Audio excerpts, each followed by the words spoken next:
السلام علیکم ورحمۃ اللہ وبرکاتہ۔ ایک سوال ہے، اگر کسی وجہ سے سحری نہ کر سکا تو کیا اس سے روزہ صحیح ہوگا؟ جواب: اگر کسی وجہ سے سحری نہ کی یا سوتا ہی رہ گیا یا سفر میں تھا تو اس سے ہمارا روزہ ہو جائے گا، روزہ صحیح ہوگا، اس لیے کہ روزے کے لیے سحری کا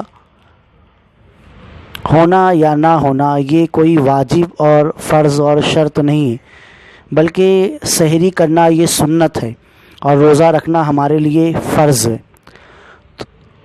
درجے کے اعتبار سے سنت ایک چھوٹی چیز ہے اور فرض اس کے مقابل میں بڑا، تو اگر کوئی چھوٹی چیز ترک ہو جائے تو اس کی وجہ سے ہمیں بڑی چیز ترک نہیں کرنی ہے۔